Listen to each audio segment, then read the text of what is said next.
áudio, vídeo.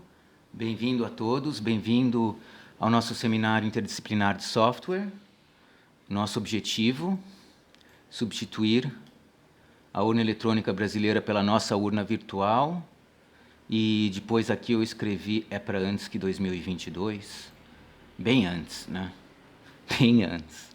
Aqui a gente tem um parênteses para fazer que o atual governo declarou, antes de ser eleito em 2018, que não reconheceria uma derrota nas urnas se houvesse derrota nas urnas.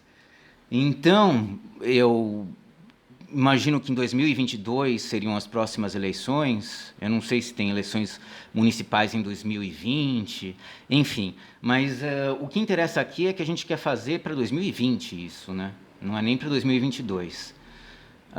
Então, hoje é Black Friday. Para quem gosta de compras, você deve estar no Nirvana agora. E, bom, vamos explicar como transformar esse projeto no exercício de engenharia de software à la criptomoeda. E por quê? Talvez não devemos fazer isso. Tá, então vamos lá, né? Eu comecei no seminário 1, se você não assistiu, não se preocupa. Aqui nós estamos no seminário 2. Eu comecei tentando entrar nas entranhas, né, do que seria o Bitcoin, para poder buscar inspiração sobre como fazer a nossa urna virtual. Bom, por que eu fiz isso? Tá aqui os nossos dados, aqui eu vou sublinhar em azul. Os nossos dados são uma sequência de zeros e uns. Se você não assistiu a última apresentação que eu fiz, não se preocupe. A única coisa que interessa aqui é que esses dados são importantes, são muito importantes. Então, por isso que a gente busca inspiração nas criptomoedas, porque aí a gente já tem um modelo, né, virtual de como proteger dados que, no caso, seriam importantes porque representam transações monetárias e, no nosso caso, serão importantes porque representam resultados eleitorais. Então, vamos lá. O que é a criptomoeda? Qual que é o modelo, só de um ponto de vista de engenharia de software, né? Como que a gente vai proteger esses dados?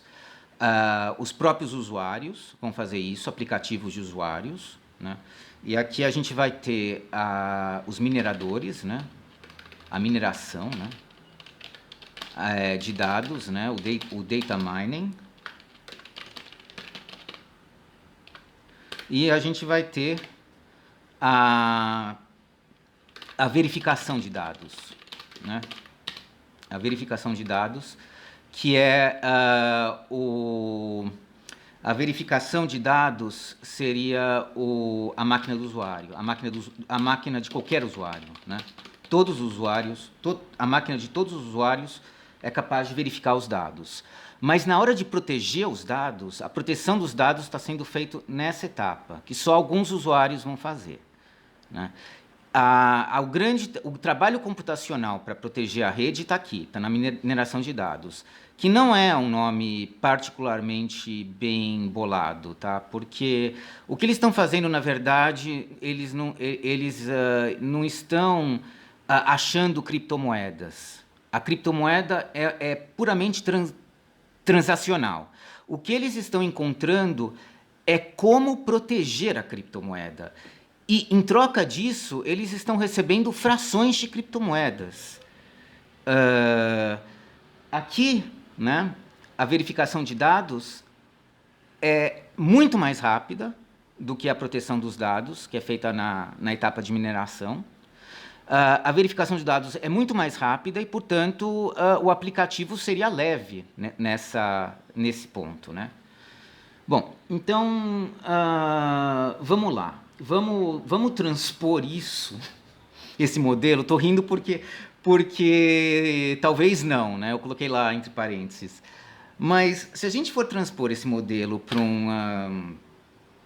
para o nosso projeto aqui, a gente vai montar uma empresa virtual que nem existe ainda. Vamos chamá-la de, sei lá, sistema, vai. Bom, a gente vai então montar o sistema e a gente vai distribuir para as pessoas que estiverem executando este código daqui, né, o código de proteção do sistema. A gente vai entregar ações nessa empresa aqui, nessa empresa virtual, né? Vamos ganhar ações nessa empresa virtual. A verificação de dados, todos os usuários iriam poder fazer, né? E áudio, vídeo, ok? E tem um porém nessa história toda, né? Ou talvez não, que é que talvez a gente não vai alterar a maneira que a gente vota fazendo isso.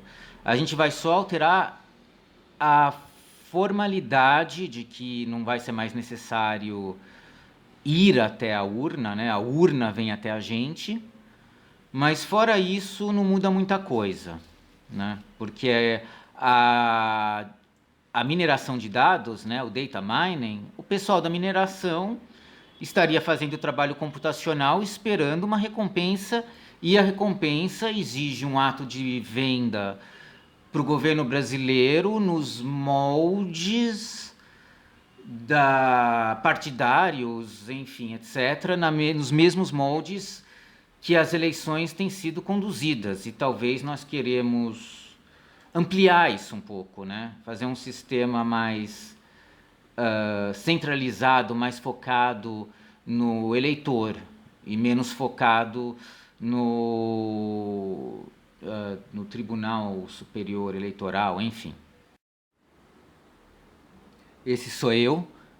Seus comentários são importantes para mim, mesmo que seja para dizer que você quer as ações de uma empresa virtual, porque afinal, se você pensar bem, o governo atual está num corte de gastos desenfreado. Dizem as más línguas que até perdeu as estribeiras com isso, né?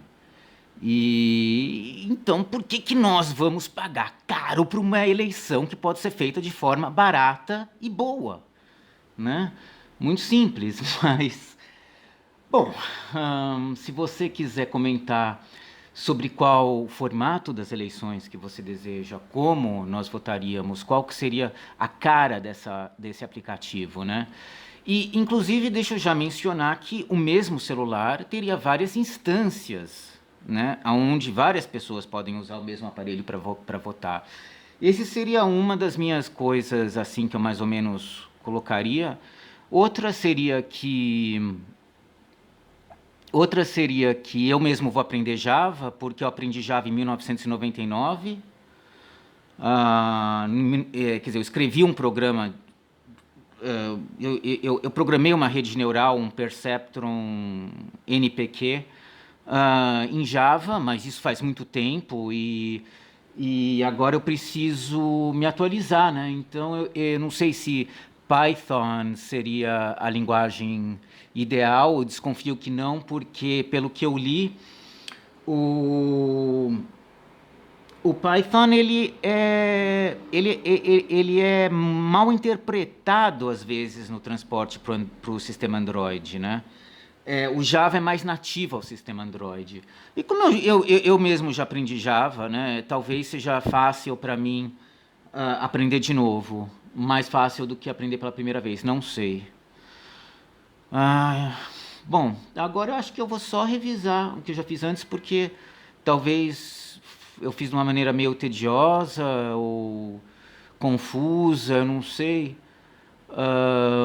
Então a gente vai começar com o átomo machadiano. Aí eu estava falando do último livro que Machado de Assis escreveu, né? Mudando dos alhos para os bugalhos, ou a famosa digressão, né? Palavra predileta do Machado de Assis, digressão. Então vamos fazer a nossa digressão ao último livro, né, do grande Machado, Esaú e Jacó, publicado em torno de acho que era 1906, será 1905? Não sei agora. Bom, então vamos lá. Como que é o átomo de informação machadiano? Ah, não se empolgue, eu sei que as minhas habilidades artísticas surpreendem. Esse desenho ele foi inspirado no acervo de Richard Feynman, no acervo artístico do Richard Feynman. Então, aqui está nosso átomo de informação. Segundo Machado de Assis, escrevendo circa 1900. É impressionante o que Machado de Assis fez. Ele queria codificar a indiferença dele perante a proclamação da República e ele queria contemplar também assuntos eruditos de teoria da informação. Já existia o código Morse, o telégrafo, eu desconfio que sim, já existia essa coisa toda. E ele inventou um átomo esplêndido, porque ele, de certa forma, vale até hoje. Né? Aqui no meio a gente tem essa personagem chamada Flora. Nós temos dois gêmeos idênticos, um se chama Pedro, o outro se chama Paulo. Quando o Pedro está com a Flora, o Pedro seria o 0, o Paulo, quando o Paulo está com a Flora, ele seria o 1. O Pedro e o Paulo, eles nunca estão com a Flora ao mesmo tempo. Existe uma força de repulsão entre os dois gigantes, porque eles se odeiam, só brigam. Quase mataram a mãe de tanto brigar, porque estavam chutando a barriga dela. E são completamente idênticos, mas se consideram completamente opostos. Então, o que faz o desenrolar da história? O desenrolar da história é a Flora, né? O que a Flora vai fazer? Só que a Flora ama os dois igualmente, ela nunca se decide e fica lá no meio, né? Enquanto isso, o Pedro e o Paulo vão fazendo as investidas deles, né? Eles vão tentando se aproximar da Flora, e na medida que um se aproxima e o outro está longe, isso é um dado, né? Ou que esse outro ficou longe e o contrário se aproximou, esse é um outro dado. E esse é o desenrolar da história. Né? Não está no fato da oposição, está no fato da oposição sequencial, digamos assim. O que surpreende sobre isso é que o átomo da mecânica quântica é parecido, o átomo da mecânica da informação quântica, como se entende hoje em dia. O que muda é que o Pedro e o Paulo eles estão em dimensões opostas, e dimensões opostas se denota com isso aqui, um ângulo aqui de... Você pode ver que é a terceira vez que eu estou tentando gravar isso aqui. Um ângulo de 90 graus que saiu torto, mas enfim, no desenho você tem aqui a Flora que está em órbita. A Flora está em órbita, ela não pode ser localizada. Você tem o Pedro e o Paulo em dimensões contrárias, que seriam... dimensões fazendo ângulo de 90 graus, o termo técnico para quem sabe, enfim, para quem sabe você já sabe qual que é o termo técnico para um ângulo de 90 graus. Então, próxima. O que acontece é o seguinte, você está vendo o ponto A e o B? A Flora, seja lá onde ela estiver, ela só pode ser detectada ou no ponto A, ou seja, intersectando o Pedro, ou no ponto B, onde a Flora está intersectando o Paulo. E como a Flora, a posição dela é indeterminável por métodos de medição, o que se faz é a repetição. Você repete milhões de vezes a medição da Flora, e sempre que você tenta medir a Flora, você acaba nesse processo de tentar medi-la ou empurrando para o Pedro ou empurrando para o Paulo. E aí você consegue medir. Então, se você medir milhões de vezes e ver os seus zeros e uns, os seus Pedros e os seus Paulos, aonde ela estava nesse desenrolar em que você fez em um certo intervalo de tempo as suas milhões de medições, aí você cria uma fotografia estatística de onde existe essa Flora, né?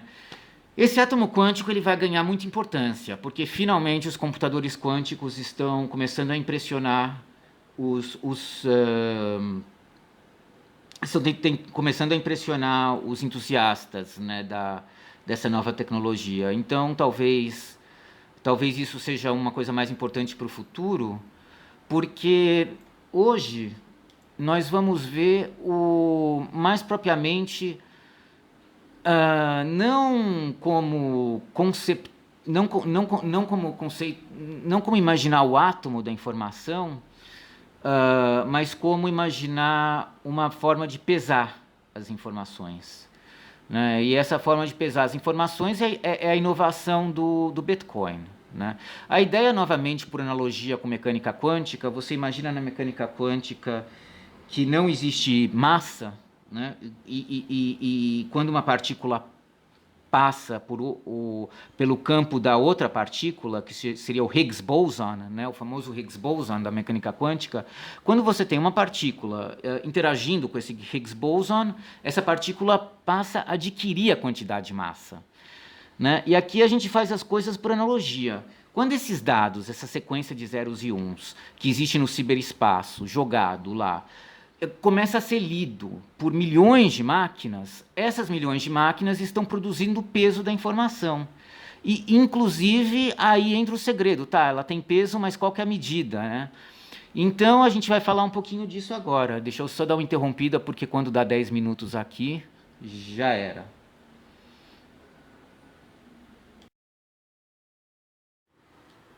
Áudio, fique comigo. A gente já fez a nossa digressão, a gente já vislumbrou a informática quântica, mas nós vamos precisar isso no futuro, não no presente. Então, no presente nós estamos descobrindo como associar medida ao peso das informações. Então vamos lá. Aqui a gente tem a nossa informação tradicional, não tem nada de quântico nisso, é uma sequência de dígitos binários. A gente vai introduzir um animal que se chama função criptográfica, eu abreviei aqui. Esse animal, ele come bits, e ele come uma quantia variável de bits.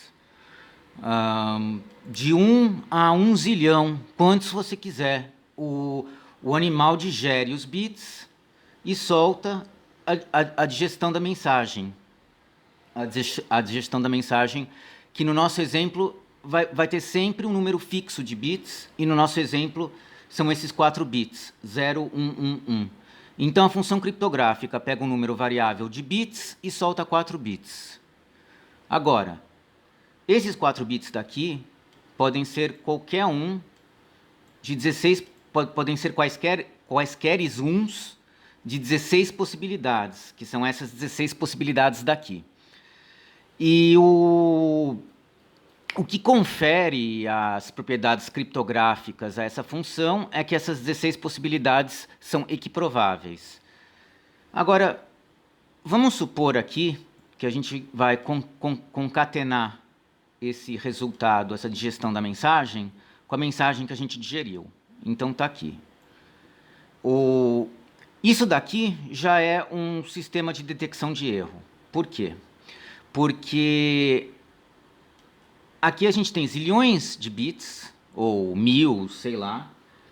É muito mais provável que a gente erre um deles, por exemplo, que a gente troque esse 1 por um 0, ou erro de máquina, enfim. E aqui a gente tem os mesmos 0, 1, 1, 1. Por quê? Porque são só 4, provavelmente não aconteceu nada. Então, aproximadamente, 15, tem uma chance de 15 em 16 que a gente vai detectar o erro. Por quê? Porque isso aqui não vai ser mais 0, 1, 1. Tem 1 sobre 16 avos de chance, que isso aqui é 0, 1, 1.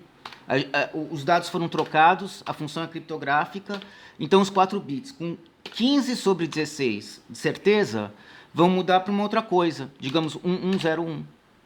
né? Então, está aqui o nosso sistema de detecção de erros. O problema é que qualquer máquina pode fraudar esses resultados, porque a nossa informação aqui ela ainda não ganhou peso, ela só ganhou medida. Como?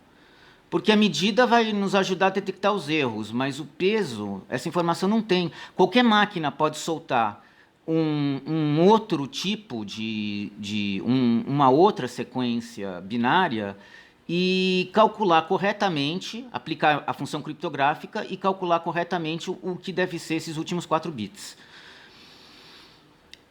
Agora a gente vai para a parte difícil, né? Vamos fazer uma suposição que parece meio esdrúxula, talvez de começo, mas a gente vai exigir, a gente vai aceitar só 2 combinações, só o 0000 ou o 0001 como resultado da função criptográfica. Bom, evidentemente, para tudo quanto é tipo de dado, a função criptográfica não vai dar só essas 2 combinações, né? Vai dar qualquer uma dessas 16 combinações. Tá, mas a gente só aceita essas 2. Então, como que a gente faz isso? Bom, a gente vai colocar o resultado da função criptográfica no final do... que nem a gente fez da última vez, né? Aqui a gente tem a detecção de erros. E a gente vai colocar mais um apêndice aqui, né? Eu coloquei pontos de interrogação. E a gente vai ter que calcular qual que é esse apêndice, tal qual quando todos esses bits daqui sejam digeridos pela nossa função criptográfica, ela solte ou isso, ou 0000 como a digestão, ou 0001 como a digestão. Então, essa função criptográfica ela vai ter que digerir tudo isso, e a gente não tem como calcular esse ponto de interrogação aqui, tal qual solte isso daqui. Mas a gente sabe que tem uma chance em 8 que o resultado vai ser esse. Por que uma chance em 8? Porque aqui são 2 possibilidades no universo de 16 possibilidades. Então, 2 sobre 16 é 1 e 8. A gente tem aqui uma chance de 1 e 8 que solte isso aqui. Então, em geral, a gente vai ter que chutar esses bits, né, adivinhar quais seriam, 8 vezes no nosso exemplo, né, porque o nosso exemplo envolve números pequenos. Então, a gente vai ter que chutar umas 8 vezes nesse exemplo, até a gente conseguir esse resultado daqui. E agora, os dados têm peso e medida. Bom, por enquanto eu acho que só. Eu vou tentar fazer um vídeo a cada 10 dias. Talvez a nossa temática esteja um pouco esparsa, ou enfim. Mas qualquer coisa que você queira comentar, inclusive no futuro, no próximo vídeo, talvez a gente aborde mais as ciências humanas, né, para ver comentários sobre como que seria a cara da nossa urna virtual, né, do ponto de vista da experiência do usuário. Como que isso deveria ser, né, para o eleitor, num sistema democrático em que não tenha havido um colapso civilizacional, ou até de repente, né, se nós quisermos ser bem criativos, a gente pode até imaginar um colapso civilizacional, né? Mas aí as torres do celular, elas param, porque não tem força, né? Não tem energia, né? Os satélites continuam em órbita, mas as torres do celular não transmitem. Bom, por enquanto é só. Muito obrigado por assistir. Valeu mesmo. Até a próxima. Tchau.